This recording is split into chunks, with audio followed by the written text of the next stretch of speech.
Good afternoon, teachers and friends. We are Group 7 to introduce our team.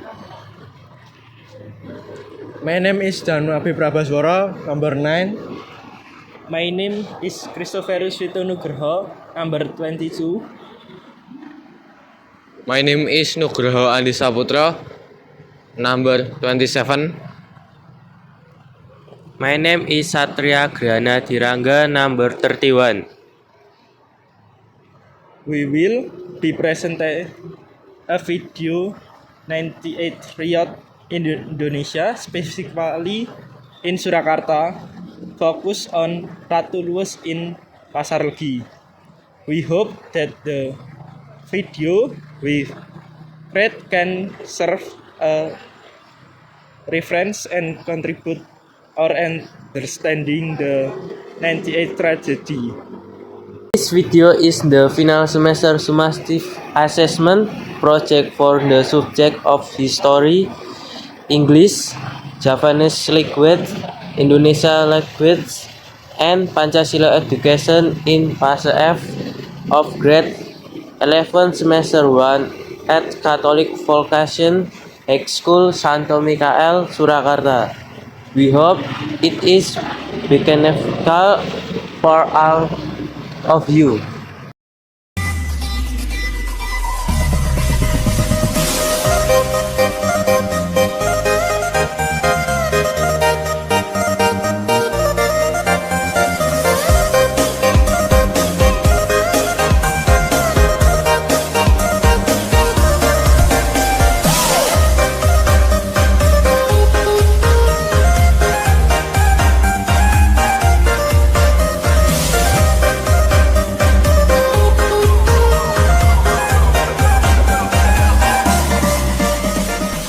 In 1998, Indonesia experienced a significant political and economic crisis. The peak occurred in May when student and public demonstration erupted protection against the government led by President Suharto. Suharto eventually resigned after 32 years in power on May 21, 1998. Following Suharto's resignation, Indonesia entered a complex period of political transition. There were ethnic and religious riots as well as economic turmoil involving answer and looting. In October 1998, B.J. Habibie, who had previously served as Vice President under Suharto, succeeded Suharto as the President. The wave of demonstration in Surakarta took place on May 14, 1998, led by a coalition of students from various campuses. Entirely thousands of students from Muhammadiyah Universitas Surakarta staged a solidarity action for the victims of the Trisakti and Gejaya incident. At 9 o'clock a.m. time, students from various universities gathered at the Pabilan campus. Around 10 o'clock a.m., the demonstration road moved out the campus towards Kartosuro Road. During the journey, the protests were interrupted by security forces who expanded and agreed them to rout the respective campus. After holding a memorial prayer for the victims of Trisakti and Gejaya at 11 o'clock a.m., the students delivered speeches in front of the police bucket. A dialogue took place between respectives of the demonstrator and security process, with the students demanding the removal of the blockade, which was rejected by the authorities. Provocative shots began to emerge, leading to the protests forcefully breached on the security briefing, resulting in the uncomfortable situation classes to throwing and tear gas as the student without protective gear started until now. The Constitution saw no sick of shooting and even spread to various other areas in Solo.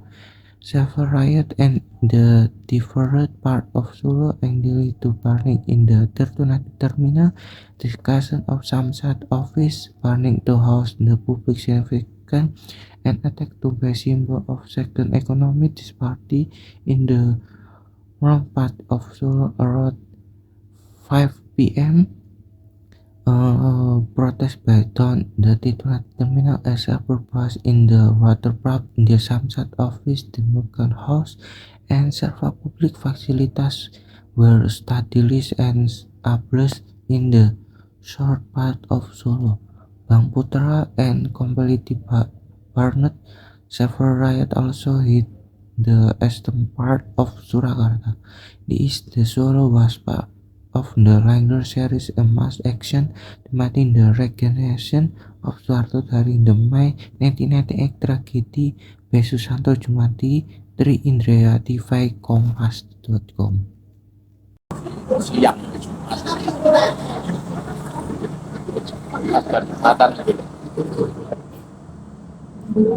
Mulainya di sini tuh gelombang pertama apa susulannya Pak? Ya, kita itu terjadi dua gelombang kedua, apa ada pertama yang pertama itu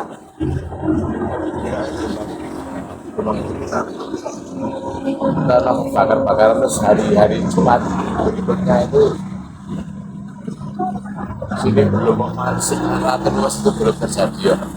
Yang kedua itu terus bakar-bakaran itu parah, terjadi penjara.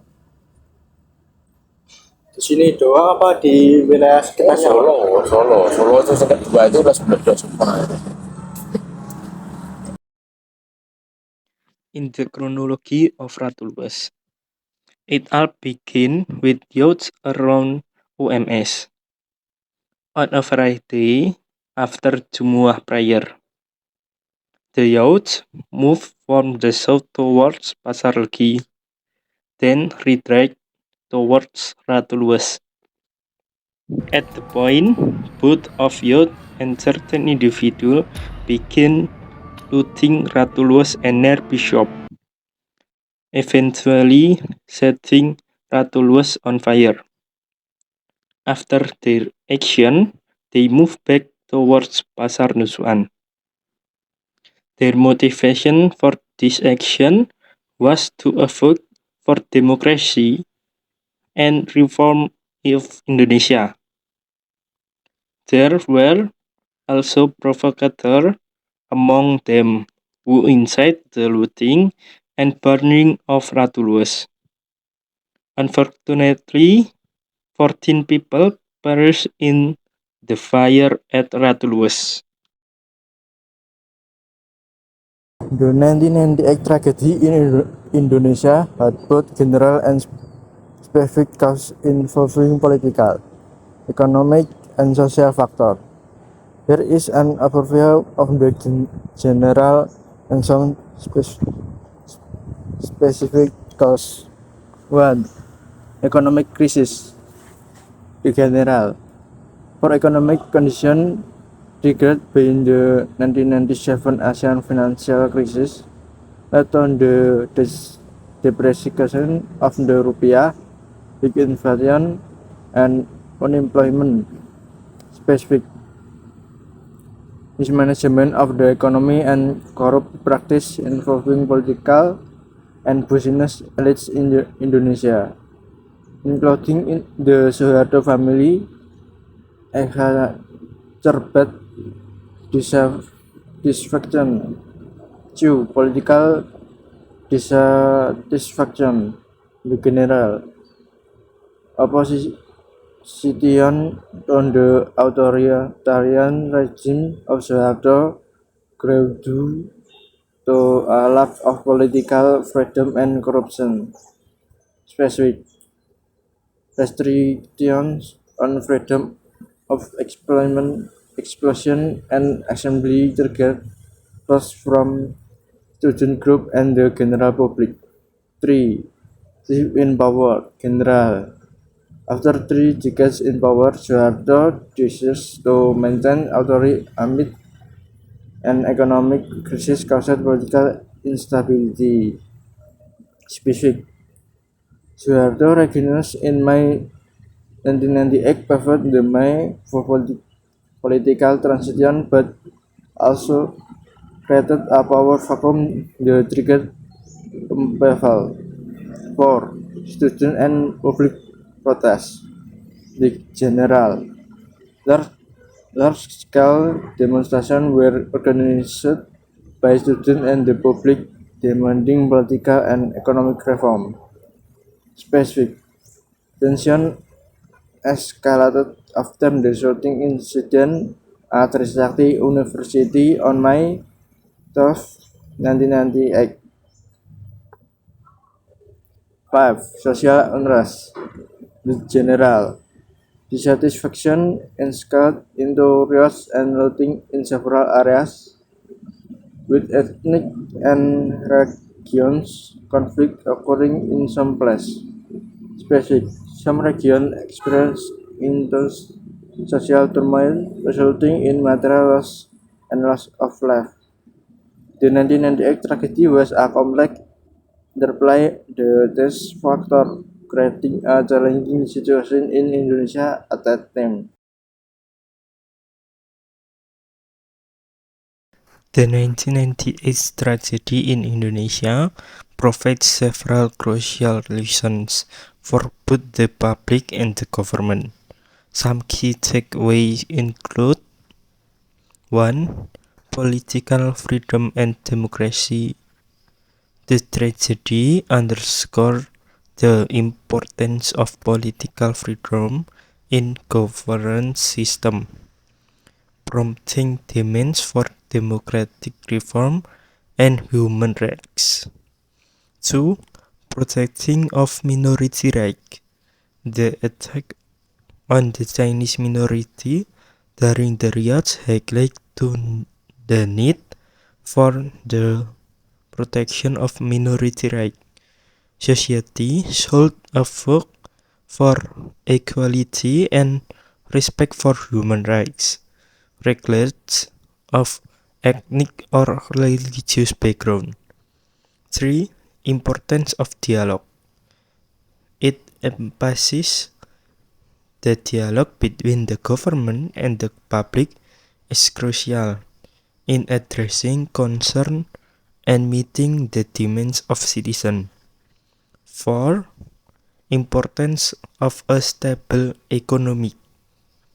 The economic crisis contributing to this tragedy emphasizes the need for economic stability and effective management to prevent social dissatisfaction that can lead to unrest.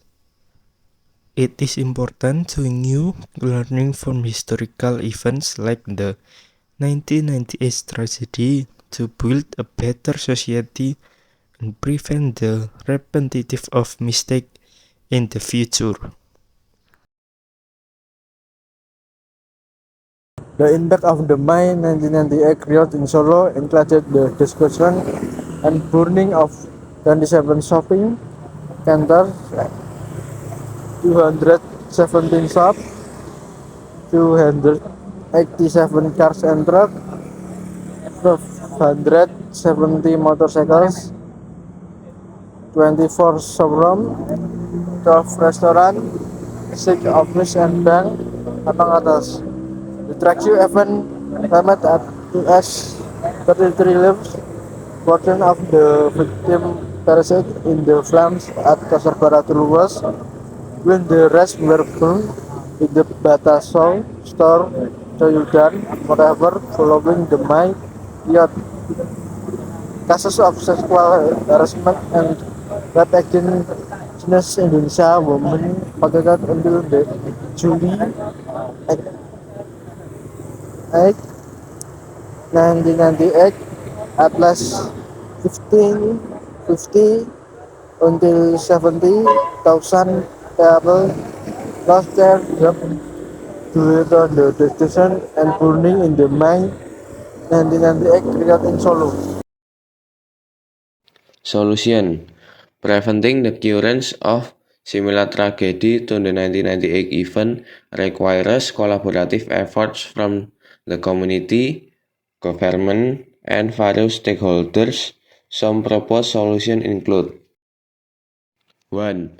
Democracy strengthening, reinforcing the principles of democracy, freedom of expression, and human rights, encouraging active participation of the community in democratic process, and providing space for the aspirations of the people to be heard. 2. Minority protection, strengthening the protection of minority rights and preventing discrimination, ensuring that the rights of all citizens are respected regardless of ethnic or religious background. Number 3. Social welfare monitoring, establishing an effective social welfare monitoring system to detect potential dissatisfaction and conflicts, implementing preventive measures at an early stage. 4. Legal and judicial strengthening, upholding the law fairly and transparently, ensuring accountability for perpetrators of violence and human rights violations. 5. Promoting dialogue, encouraging open and constructive dialogue between the government and the community, building effective communication channels to respond to the aspirations of the people. It's crucial to create an environment that supports cooperation and unity within society, so that tragic events